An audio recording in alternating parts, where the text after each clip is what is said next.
بڑے ہی ادب اور عاجزی سے کہہ رہا ہوں، یہ جو خاتون آئی ہے فرانس سے، یہ میں آپ لوگوں سے معافی کے ساتھ کہہ رہا ہوں، وہ اس لیے یہاں پہ آئی تاکہ وہ اپنے بچوں کو لاہور کے پاکستان کے روٹ کے اندر کنیکٹ کر سکے، یہاں پہ اسلامی اقتدار سکھا سکے اور ان اقتدار کو وہ اپنی آئندہ زندگی میں لے کے جا سکے۔ جب یہ واقعہ ہوا تو وہ بچے جو کہ یہاں پہ اسلامی اقتدار سیکھنے آئے ہوئے تھے، انہوں نے اپنی والدہ کو پامال ہوتے دیکھا، لیکن یہ بات یہاں رکتی نہیں ہے۔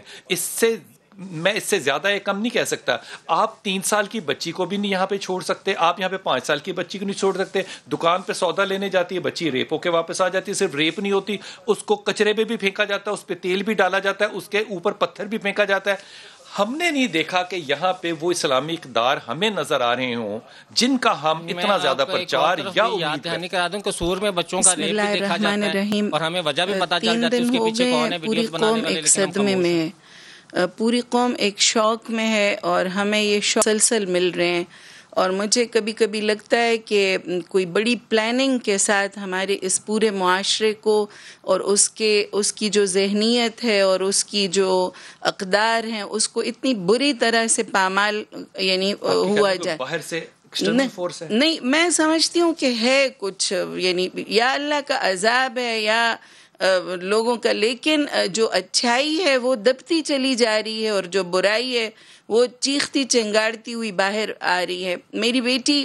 مجھے کل روتے ہوئے کہنے لگی کہ امی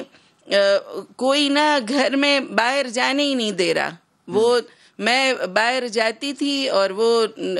اپنے بچوں کے لیے گروسری لینے، بچوں کو کوئی اسکول چھوڑنے، مجھے میرے ہسبینڈ بھی نہیں چھوڑ رہے، اور کل میں ساری عمر یعنی اکیلے سفر بھی کیا، اسی شہر میں میری امی مجھے پرسوں سے، یہ میں پہلی دفعہ نکلی ہوں پرسوں سے، وہ کہہ رہی ہیں کہ تم نے باہر نہیں نکلنا، تمہارے ساتھ جب تک 2-3 لوگ نہ ہوں تو تم گاڑی میں ہی نہیں بیٹھ۔ ہوا کہ 4 آدمی ایک عورت کے ساتھ جائیں گے تو وہ بات ہوگی، پورے یہ معاشرہ ہوگا۔ میں کہہ رہی ہوں پورے معاشرے کو عجیب سی ایک کورونا کا ڈپریشن تھا، اوپر سے ان حالات نے۔ میں آپ سے ایک ریکویسٹ کرتی ہوں بلال بھائی اور پورے میڈیا سے کہ ہم اس سے نکالیں اپنی عورت کو، خاص طور پر پاکستانی عورت ہوتے ہوئے